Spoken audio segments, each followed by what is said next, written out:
Welcome to F101 with Friends, your pit stop for all things Formula 1. Whether you're here for the stats, the memes, or just figuring out what a chicane is, we've got you covered. Buckle up, because the fun starts right now.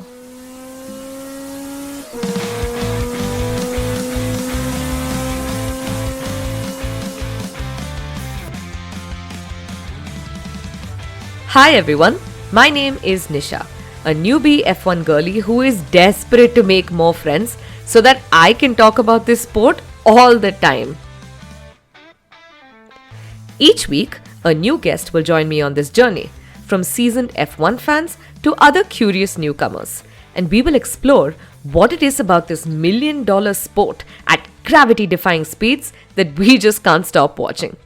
We'll try to break it all down in a way that's fun, relatable, and hopefully try to explain some of the tech talk. This week, we are heading to the hills, quite literally, because it's time for the Austrian Grand Prix at the Red Bull Ring. It's fast, it's scenic, and it's home turf for the team with the charging bull. And joining me on this episode is someone who I have seen as a literal 4-year-old. So I am very, very excited to have her in this episode. Welcome to the show, Bhoomi. Thanks, Nisha. I'm so excited to be here today. So, Bhoomi, what got you into F1? Or what is it something that excites you about F1?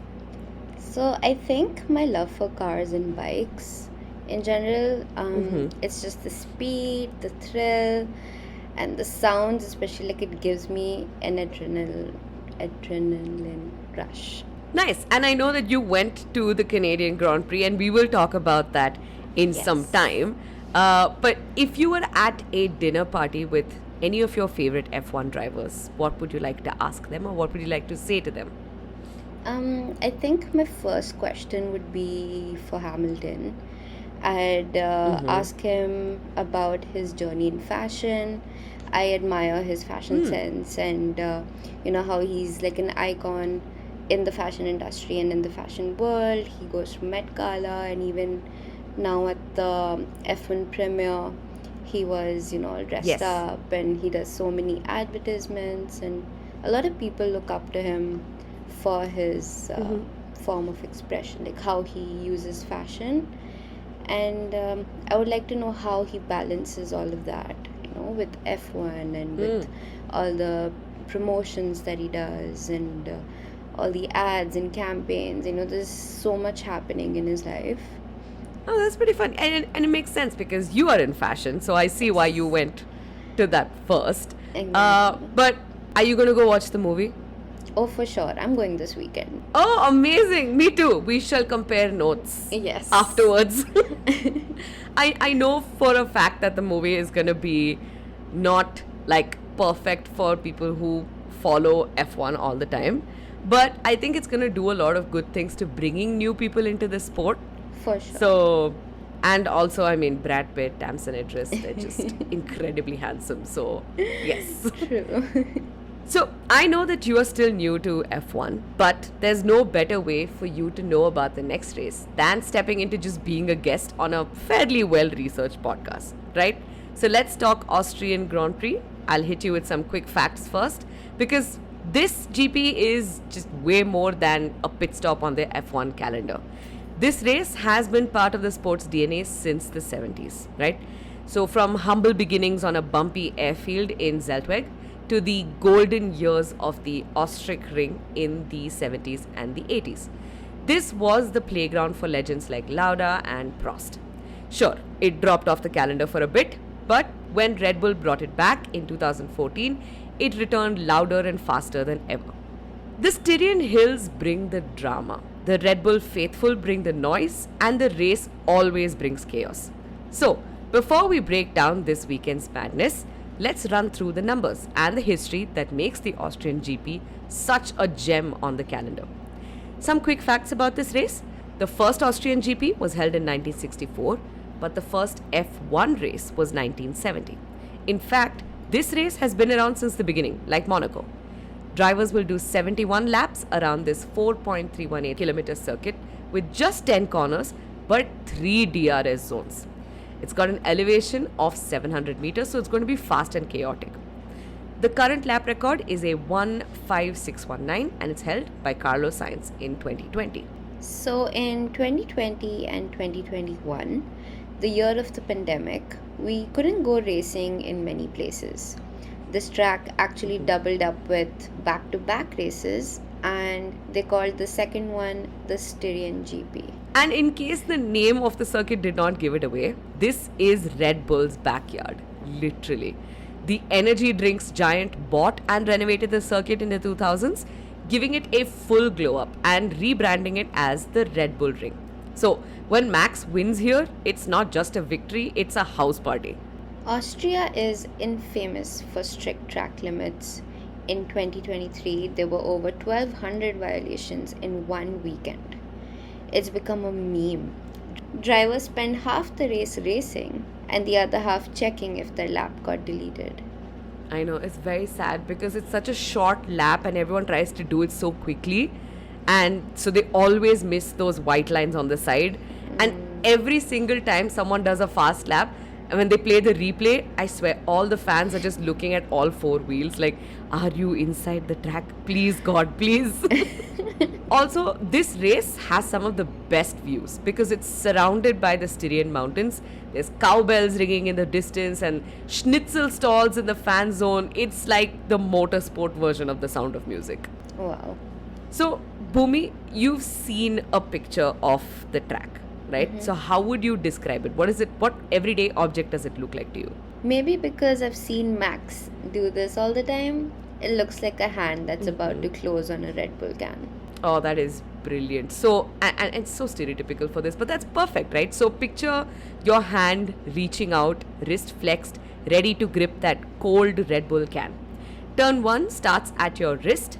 It rises up to your thumb at turn 4, rolls down where your thumb meets the rest of your hand, and then back up again at turn 9. That's where your index is, and turn 10 is the pinky.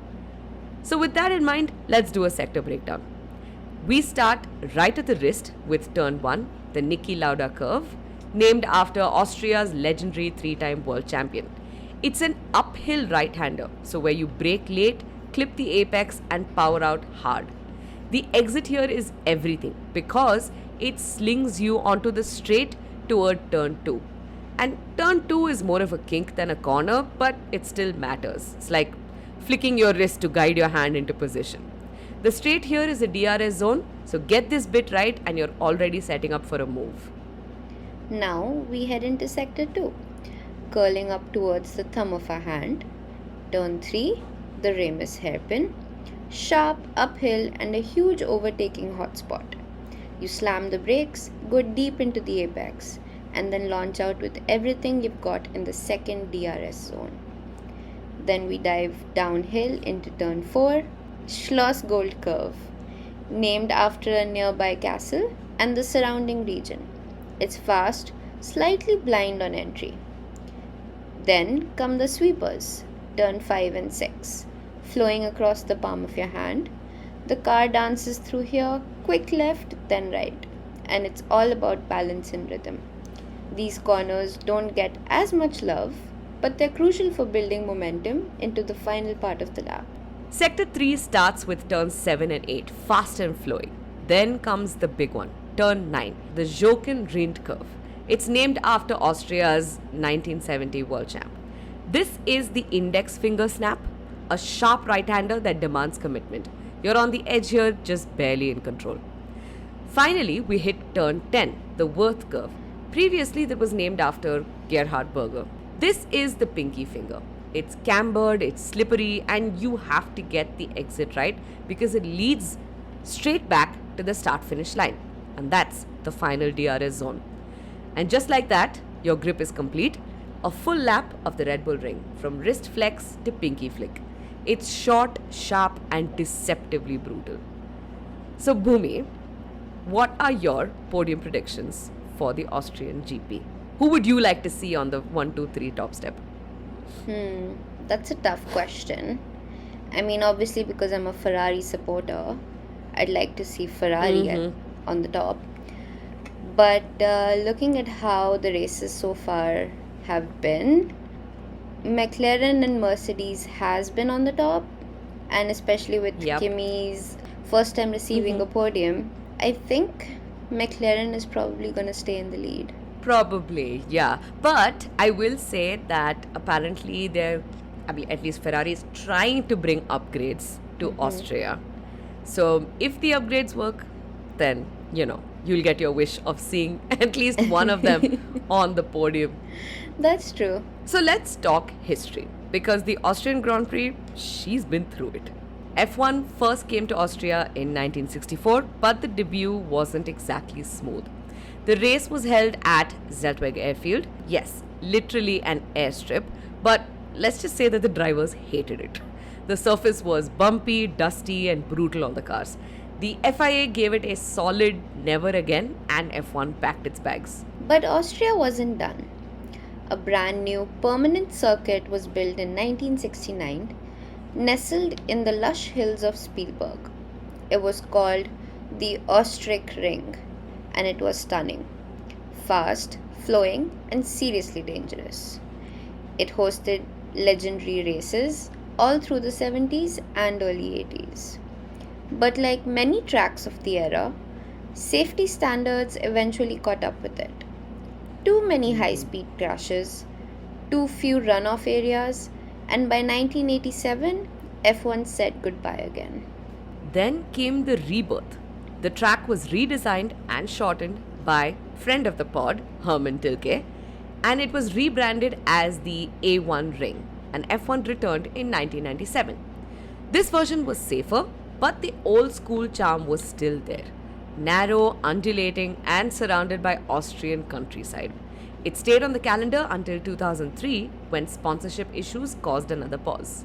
But in true Red Bull fashion, the circuit got wings. Red Bull bought and revamped it, renaming it the Red Bull Ring, and brought F1 back in 2014. Since then, it's been a staple of the modern calendar: short lap, fast corners, wild weather, and packed grandstands, full of orange-clad Max fans. And like I said in the beginning, in 2020 and 2021, the track even hosted a bonus race under a different name, the Styrian Grand Prix, named after the region the track is located in. So, yeah, Austria might have taken a few pit stops over the decades, but it is now one of the most beloved races on the calendar, and it has seen some amazing moments. So, let's talk about the big moments, the ones that gave the Austrian GP its reputation for drama, controversy, and pure chaos. First up, Niki Lauda's home win in 1984. There's only ever been one Austrian to win the Austrian GP, and of course, it was Niki Lauda. But it wasn't easy. He had gearbox trouble for most of the race, and the win came down to sheer experience and guts. The crowd went wild. For a guy who nearly died in a racing crash 8 years earlier, this was nothing short of a homecoming miracle. Then there was 1987, the race that refused to start. This was the last race at the original Austrian Ring before they modernized it, and what a send-off it was. The race had 3 starts because of massive pile-ups at turn 1. One car even got launched off the track. By the time they actually got going, half the grid was missing. And when Nigel Mansell finally won, he was so excited that he didn't see a low-hanging banner while traveling to the podium in the bus, and bumped his head pretty badly. Oh my god, I've seen that one video. It's quite bad. Like, imagine, first of all, you're sitting in the race, like in a car for so long, sweating, everything. Finally, you win. And then you get like bonked in the head by a banner. It's quite bad. Because after that, like the interviews that he did, like he's sitting and wearing a cap. But one of the interviews is like, oh, what happened? And he takes off the cap and there's like huge, when we used to watch like Tom and Jerry and stuff, like someone will like get bonked in the head and then it'll swell up. It was literally that. Oh my god. And then of course in 2002, the Ferrari drama. Rubens Barrichello was leading the whole race, flawless drive, but on the last lap, he got the radio call, let Michael through. Ferrari wanted Schumacher to get maximum points for the championship, so Rubens slowed down right before the checkered flag and handed it over. The fans booed, the podium was awkward, even Schumacher was not happy. He refused to stand on the top step. The FIA finally had to intervene and ban team orders. Again, but it still happens. Fast forward to 2019, Max versus Leclerc. This was the real start of the Max and Charles rivalry. Max Verstappen in a Red Bull with a Honda engine hunted down Leclerc in the final laps and made an aggressive move to take the lead. It was elbows out, a little bit of contact, and a lot of drama. And it marked the first Honda powered win in over a decade. It also marked the last straw for Charles, apparently because he unfollowed Max on Instagram immediately after and still hasn't followed him back. Talk about holding grudges. Speaking of grudges, we had one of the biggest fights spark off in Austria last year, Max versus Lando. Why is it always Max? And this was the year where Lando really looked like he was ready to bring the fight. Now, I will say this. As much as I diss Lando and praise Max for his racecraft, I have to say that Lando always fights fair. He follows the rules and races like a gentleman. Max was born in the street, I think, because he's sneaky and he's quick and sometimes deploys a "if I don't win, neither of us play" attitude. So that leads us to the showdown that shook Austria. Right around lap 52, Max Verstappen was comfortably leading until a slow pit stop dropped him right into Lando Norris's DRS range. From there, it was heads down war. For 12 laps, Norris hunted him. And there was some great moments of battle. Norris was desperately screaming on the radio for someone to check Max because that Red Bull was pulling out all kinds of illegal adjacent moves. On lap 64 at turn 3, they made contact. Max picked up a puncture, but he clung on. Norris wasn't so lucky. His race ended in the pits. The stewards later penalized Max 10 seconds for moving under braking, but it was the start of what felt like a fallout between good friends. Something that had become a constant was that anytime there was a collision out front, George Russell would manage to find his way in. George Russell was third when the collision happened, and boom, he inherited the lead. He managed the rest with cool precision, taking a surprise win. Mercedes first since late 2022, Lewis Hamilton finished P4 despite floor damage and a small penalty. Say what you want about George this year, but that man is the human form of the word scrappy. He really is. And I'm so impressed. He's not my favorite driver, but I'm so impressed with how consistent he's been this year. Yeah. So Austria 2024, Norris again looked like he might steal the win, but after the crash, his hopes ended quite abruptly. Oscar Piastri, meanwhile, climbed from P7 to P2, narrowly missing the win, but scoring McLaren's only podium of the weekend. Carlos Sainz inherited third place after the carnage and held it to the checkered flag. Charles had a chaotic race, damaging his front wing on lap 1 and finishing P11 after multiple pit stops. Yeah, that was a sad race. Just like every now and then you're like, oh, where's Charles? He's back in the pit stop. What is going on here? How many tires does this person need?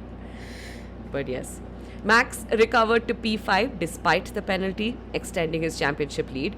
Sergio Perez, remember Sergio Perez? Meanwhile, he just was battling car damage and penalties all afternoon, so he crossed the line still in P7. Haas had a standout Sunday. Hülkenberg finished P6 and Magnussen grabbed P8, their best results of the season. After this race, they became very well known for their teamwork. They worked together to make enough time for pit stops, got the defense right, and brought a solid haul of points for the team. Daniel Ricciardo brought RB home in P9, scoring valuable mid-pack points. Yuki Tsunoda meanwhile finished P14. Yeah, a little disappointing for me, but it's fine. It's fine. I think it's so sad.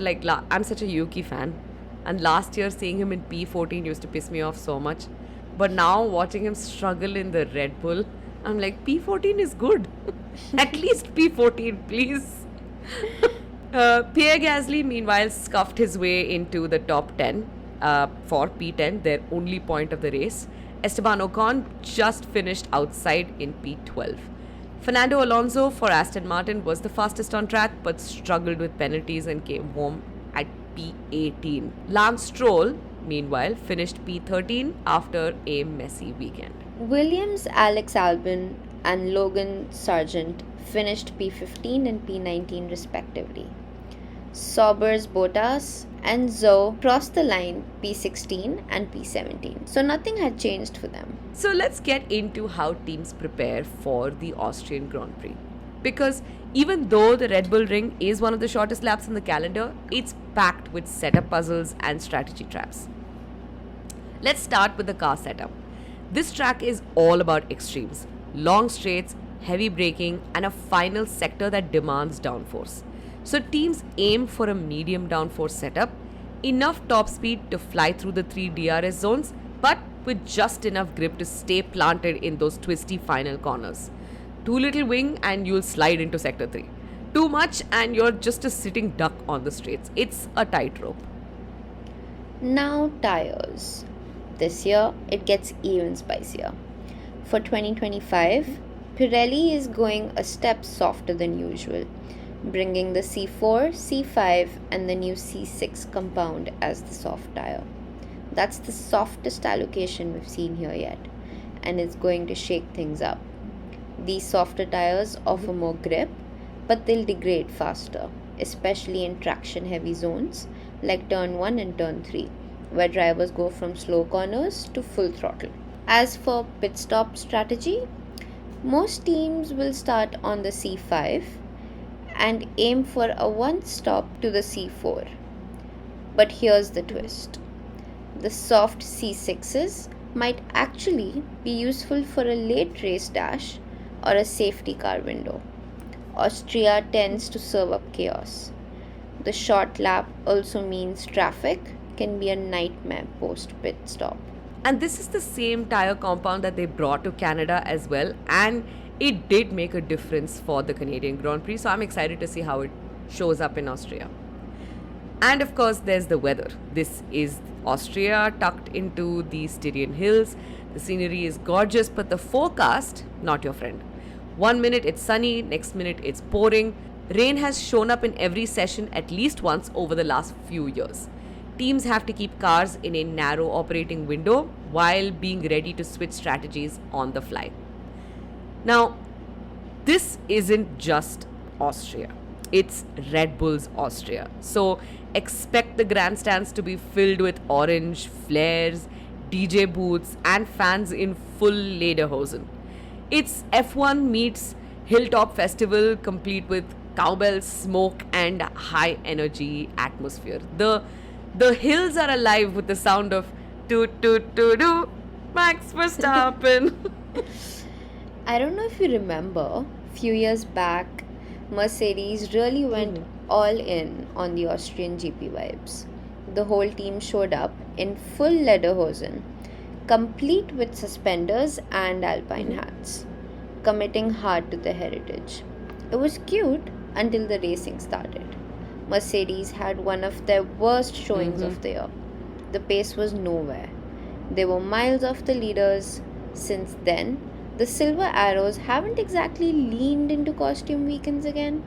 Yeah, I saw, in fact, that showed up. There's a scene in one of the Drive to Survives as well, where everyone's wearing that Lederhosen in the Mercedes team. And then after the race, this is so pathetic. Toto just turns around and goes, "We are never wearing costumes again." Like, he was very mad, but maybe this weekend he'll have something to celebrate because George looks to be in really good shape. He's just off a win, and of course he's been Mr. Consistent. He's gone from being Mr. Saturday to Mr. Consistent.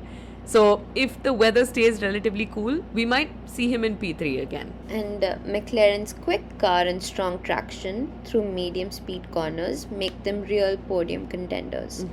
Their setup works well on fast straights, so a flash of orange on the podium could happen. We cannot discount Max though. This is his home race, So he will put his full heart and soul into that car. I feel like at some point he's just going to get down and start running. And that will still be faster than his car. We shall see. And of course, Ferrari, Charles indicated that they might have an upgrade coming this race. I hope it does, because those boys are struggling. I will check in with you about your mental health later on after the race. Now, one of the biggest reasons I wanted you on this episode is because you were actually at the circuit for the last race, right? So I wanted to talk a little bit about how it all happened. So let's start with, how did you get tickets? What was the plan? So I actually went with a couple of friends, and it was honestly a very last minute plan. We did find tickets through Facebook Marketplace actually. And my friend knows another friend who was I think selling tickets last minute, so we got them pretty cheap. Okay. Yeah, because I've heard like people have been paying like thousands Yes. of dollars for like really good seats. But I think we just got lucky and got the tickets pretty cheap actually. Nice. And like, what was your experience there? Like, what was the people like? What did you see? What was exciting for you? Oh, so I think it was like one big festival. So we went on Friday and then we went on Sunday. So we just went for the practice and for the final race.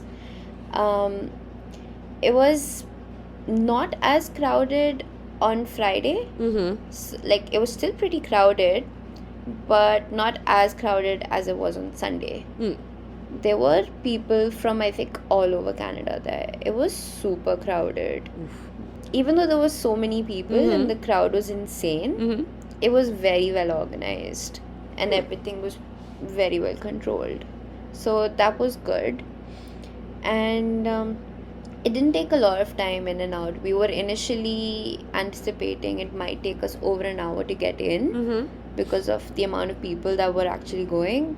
But I think it took us half an hour, which is actually not that bad, depending on how much we had to walk from the outside to the inside, like, and around the circuit and all of that. On the Sunday you're talking about? Yeah. Oh, okay. That's not bad at all. Yeah. Okay. It was actually, like, it was super crowded, but people weren't like stopped in a place at all. Like the lines kept moving constantly. Oh, So it was very well handled, like very well managed. actually, that's a funny, like, where were your seats? Like, were you sitting near the start finish zone, or like in one of the other grandstands? No, we were in another grandstand. Okay. We were on the opposite side of the start. Okay. So right across. Okay. So So where we were sitting, we could see like the grandstand or the little area from the start place. Okay. Yeah, that's like, it sounds like a Yeah. pretty like crowded area, because I saw a bunch of videos of people just getting stopped, like especially after the race. Apparently the crowd control wasn't well done back at that time, but you're saying it was fine? Oh, I think what you're talking about when people were stopped was the only place where it was extremely crowded and like we had kind of an issue was when the race got over and everybody was rushing to go to the podium. Correct. So people were all crowded outside the gates before the gates opened. So that's where everyone was stopped. But then once the gates opened, people like kind of like pushed through. That was one place where people got a little aggressive because everybody wanted to like get to the front. Yeah. But yeah, I mean, other than that, like going in and getting out was all very smooth. So I assume that's the like thing that was not the highlight of your weekend, like watching an almost stampede happen. Exactly, almost happened. So I was fine. I didn't like go onto the track. I stopped before because I saw that, okay, there's no point of Yeah. going onto the track anymore because there were already too many people. So I got like a nice view from where I could see the podium. Oh, perfect. So I didn't mind so much. Yeah. Yes, I did see your reel and all the the videos that you've taken. So, what would you say was the best part of like actually being there? Oh, it was definitely watching the race. Especially the start of the race because that's when all the cars are kind of, at similar speeds. Yeah. So they all cross the track or cross you like at the same time or almost at the same time. And just that sound of Yeah. the car and the way that they go, like you literally cannot see them with the naked eye. Like the cars are Really? that fast. It's like if you just turn your head. So I was trying to record the cars, like, from going from one side to the other, or like when they were going on the track like in front of me. By the time I would like pan my phone from right to the left, Yeah. like the car's already gone. Whoa. Because when you're watching the race on TV, you don't realize the exact speed of it because obviously Exactly. their cameras are capable of capturing all that. Yeah. It's also because of the way they're like capturing the race, like, from the aerial view and everything. Correct. Yes. So it's like they have more area covered, Yeah. Right. right? Like on the track. Yes. So it's like you can actually, the cars don't look as fast. And even when we were sitting in the grandstands, we could like actually see the cars. But before we went onto the grandstand, I remember practice day, we were just looking onto the track like from the sides before going to our seats. And I swear you could only hear the cars and smell the tires burning Oh, or the yeah. rubbers burning. You could not see the cars when you're standing like right next to the track. Oh, important for note for. But like, what advice would you give to someone who attends a race? Clearly, this is one of them. Don't stand near the track. You can't see anything. No, but actually a lot of people brought like their own chairs and stuff, and they had like a picnic, or they were like on the lawn and they were watching the race from there. I mean, obviously it won't be the best experience, the experience that you'd get from the grandstands, but I'd say it's not that bad. Okay. So there is hope for some broke people, like myself. Yeah. For sure. Oh, come on. Someday when I'm in Canada, you'll see me on the lawn with a chair. And I'll be there right next to you. Yes, I know, that would be awesome. But did you like get any merch and stuff from It there? would. That's the sad part. So initially I thought I'd get it towards the end, but the prices on everything was so insane. Yeah. And so that's why I didn't like get them initially on like Friday. So I thought, okay, Sunday I'll at least get like a little keychain for myself. But all the stores were almost all sold out of all merch. Really? All of them.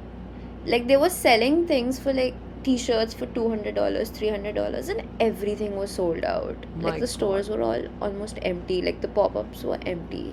So then, second tip for anyone attending, pick up your merch beforehand. As soon as possible. Yes, Yeah, otherwise you're not getting anything. definitely. So like, and what about, I mean, I know that you were on track. I know it's difficult to catch up on the race while you're actually there because you only see a section of the race, right? So was there anything that you missed out on? Actually, yeah. I missed out on one of the most happening scenes of the race. So we were watching the whole race, you know how there are like 70 laps and you're like sitting and just watching the whole thing. We're like, okay, it's a good race, fun, exciting. But we're like, oh, nothing exciting's happening. And then, so since, like I mentioned earlier, we were sitting on the opposite side of the podium. Yeah. And then my friends were like, okay, we should go to the podium because they'll open the gates. We want to see, them getting their trophies and stuff. So we were like, okay, let's go. So I think when there were like 5 or 6 laps remaining, Yeah. we ran around the circuit to get to the podium. My feet were honestly killing me, but I was like, okay, no, we have to make it, and we made it just in time. And while we were going, suddenly we heard people like talking and looking at the track and everything, and they were like, safety car, safety car, and we were like, oh my god, what happened? We're like, Oh and we're like, shit, like at the last minute, like when we get up from our seats, this is when like the action happens.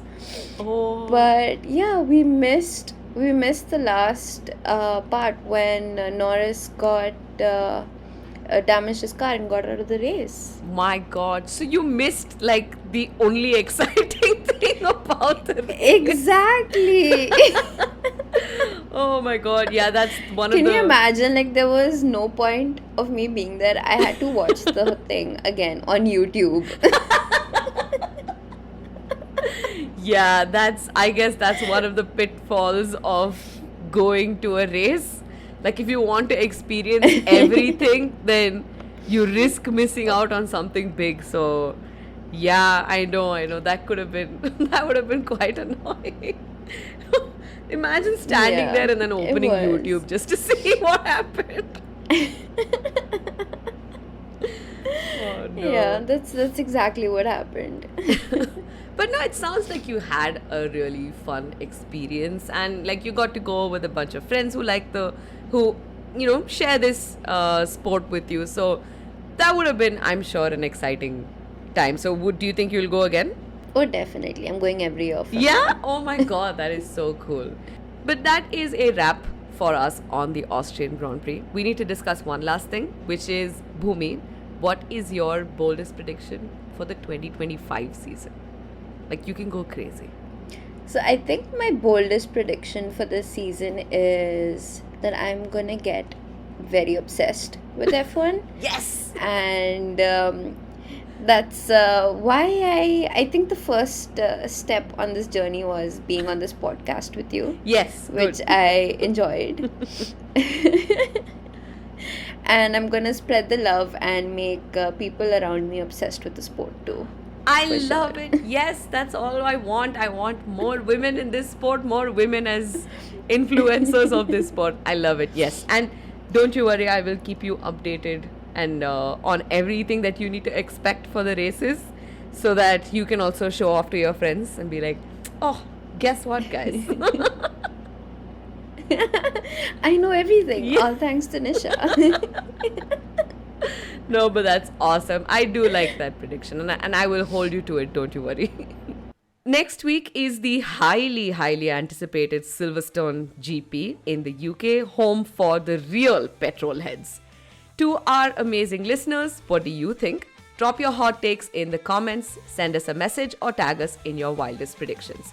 And don't forget to follow, subscribe, and share F101 with friends, because this community is just getting started. If you have any queries or you want to be a friend on the pod, please reach out to me on Instagram. The link is in the description. Special shout out to Ashwati and Kevin, who support the podcast and also my mental health. Thank you, Bhoomi. I have been your host, Nisha, and we'll see you on the next episode of F101 with Friends.